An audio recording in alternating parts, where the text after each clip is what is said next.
Actress Anna Faris and her family were treated for carbon monoxide poisoning at a Tahoe vacation home, and first responders found there were no detectors inside. Thanks for joining us tonight. I'm Adrienne Moore. And I'm Tony Lopez. It's unraveled this. The family had rented the property. CBS 13 Marissa Perlman has more on how this happened. She's live in Tahoe. Marissa?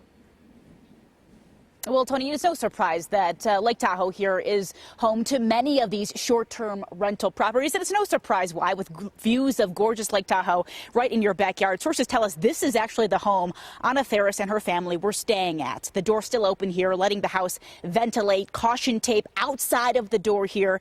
Now, emergency crews responded on Thanksgiving to this home where 13 family members had different degrees of illnesses.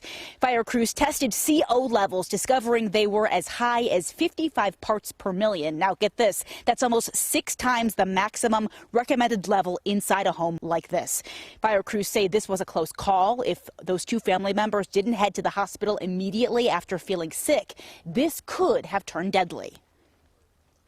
And otherwise, I think we'd be talking about a Thanksgiving Day tragedy.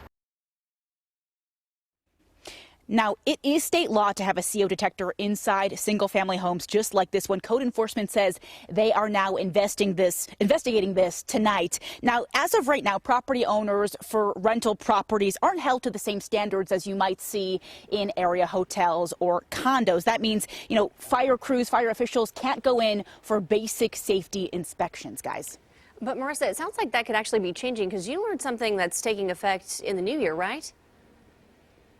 Yeah. As early as January 1st, an ordinance goes into effect.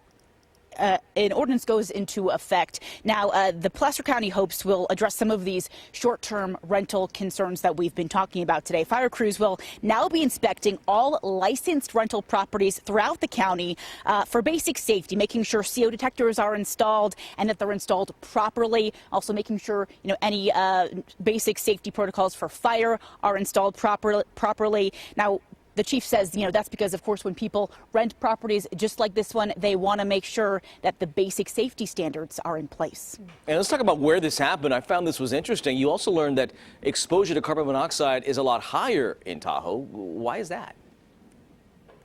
Yeah, this surprised me too, Tony. We spoke with Fire Chief Mike Schwartz today. He says CO exposure incidents here in the Tahoe Basin especially are actually more common than you think. Now, during a winter weather event just like the one we saw here a couple days ago, snow falls quickly, sometimes on top of vented areas. He says it's become so common here, first responders are now required to carry these portable CO detectors with them at all times. Anytime they go to a call, they'll be testing for carbon monoxide. Now, he's, of course, supportive of this ordinance we just talked about and is encouraging property owners who rent to take responsibility for the safety of their tenants. A lot of layers to this. Coming up next at 6 tonight, we're getting answers on what responsibilities these short-term rental companies have to keep their tenants safe during their stays. Oh boy, this sure is an eye-opener. Thanks so much, Marissa, for digging deeper on this for us.